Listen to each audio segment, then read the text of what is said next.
Doctor വേഗം വരൂ, ഒരു എമർജൻസി കേസുണ്ട്.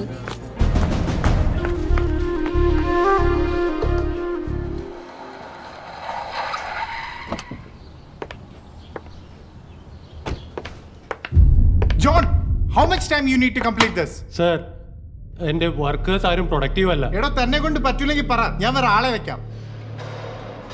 ஹலோ சொல்லுமா. மாமா பேங்க்ல இருந்து கூப்பிட்டுறாங்க. அப்படியா? ஆமா. ஓ ஒரு மாசத்துக்குள்ள காசு அடைக்கணும். சீக்கிரம் ஏதாச்சும் பண்ணுங்கண்ணா. சரிம்மா பார்க்கலாம். ശിവ, ജോലി സമയത്താണോ നിന്റെ ഫോൺ വിളി? സാർ ഊരിലെന്ത് ഫോൺ വന്നത് സാർ. നിന്റെ ഓവർ ടൈം ഞാൻ കട്ട് ചെയ്യും. സാർ സാർ എനിക്കൊന്നും കേൾക്കണ്ട. ഗൾഫ് ന്യൂസിലേക്ക് സ്വാഗതം. ഗൾഫ് രാജ്യങ്ങളിലെ പ്രവാസ സമൂഹത്തിൽ ആത്മഹത്യാ നിരക്കുകൾ വർദ്ധിച്ചു വരുന്നതായാണ് സമീപകാല റിപ്പോർട്ടുകൾ. Papa, I have a school project. Can you help me? ഏഞ്ച എന്നെ ഡിസ്റ്റർബ് ചെയ്യാതെ അവിടെ എങ്ങാനും പോയിരിക്കേ. Mama! Angel, John, what is this? Are you mad?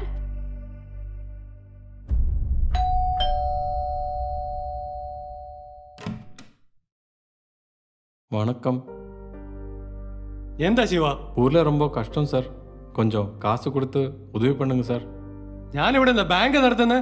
അല്ലെങ്കിൽ തന്നെ 100 കൂട്ടം പ്രശ്നങ്ങളാ. ഒന്ന് പോയി തരൂ ശിവ.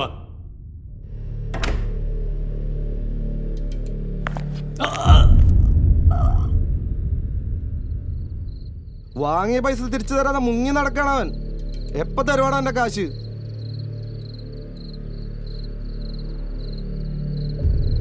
लगता है वो पागल हो गए. छोड़ो उसको.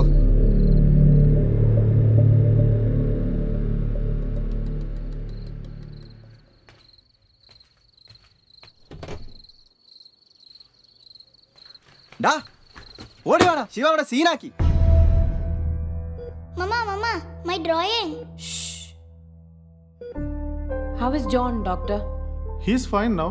It's due to stress and strain. You should take more care.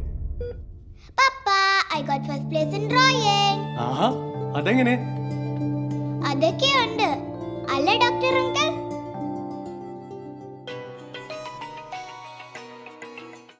Hello hello, ആ ഡോക്ടർ. ജോണേ, ഒരു സ്പെഷ്യൽ വ്യക്തിയുടെ ഫിനാൻഷ്യൽ ഹെൽപ്പിനായിട്ട് ഞങ്ങളുടെ സംഘടന ഒരു ആർട്ട് ക്ലാസ് തുടങ്ങിയിട്ടുണ്ട്. നീ ഏഞ്ചിലേക്ക് കൂടി വരണം. ആ ജോണേ, വരൂ. ശിവ, നീയാണോ ക്ലാസ് നടത്തണേ? ആമാ സാർ. ആഹാ, നിങ്ങൾ നേരത്തെ പരിചയമുണ്ടോ? അല്ല, ഏഞ്ചൽ എവിടെ? Hi doctor uncle. Hi. Hi uncle. Hi. Papa, do you remember the first prize? This uncle helped me for that. Thank you, uncle. Welcome.